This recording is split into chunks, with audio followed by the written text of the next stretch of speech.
Premier Sports TV here. Now, let's go through some numbers real quick. Anthony Joshua and Dylan White did 400,000 pay-per-view buys. Huh. It was a great fight. Like, if they were to get a rematch, if they were to go ahead and get a rematch going, like Dylan White said that he hurt his shoulder, which I don't necessarily believe or care about because he looked good in the fight. It's just that he wasn't conditioned. Like neither fighter went past the fourth round in their career. So for him to look that good in a 12-round fight, well, 7-round fight, it was scheduled to go 12 rounds. He earned himself a he can make a case for a rematch. He was Anthony Joshua's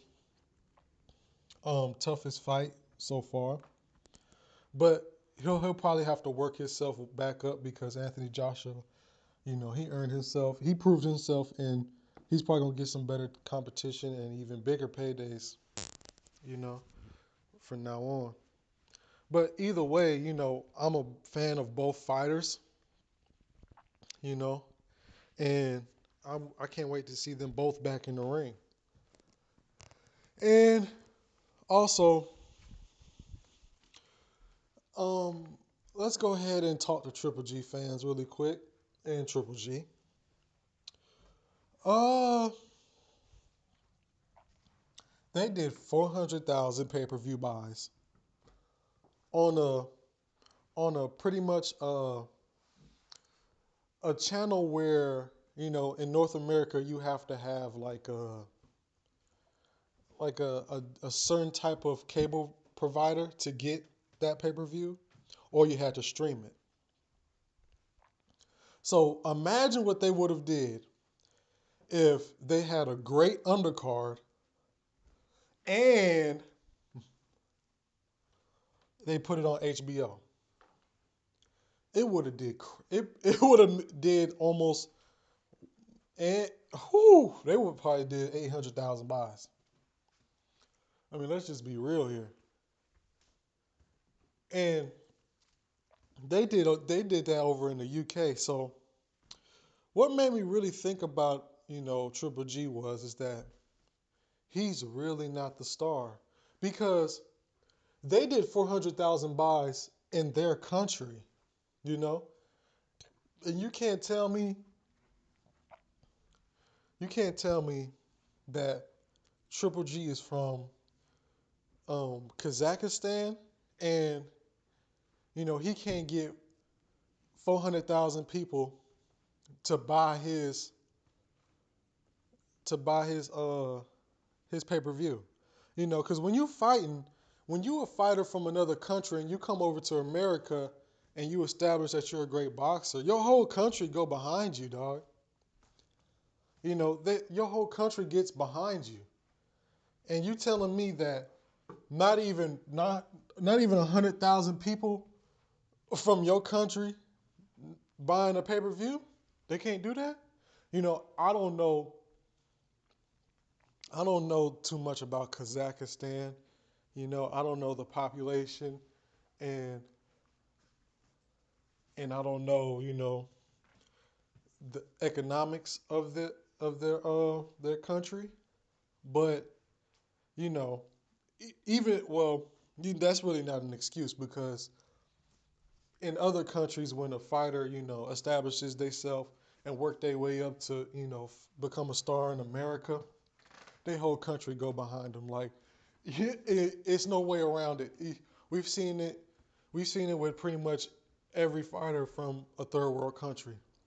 You know how many Puerto Rico's not really a third world country, but let's just use a couple examples.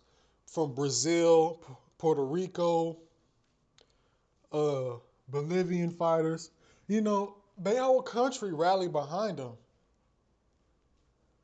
You know, Manny Pacquiao from the Philippines, Miguel Cotto from Puerto Rico, Canelo from Mexico.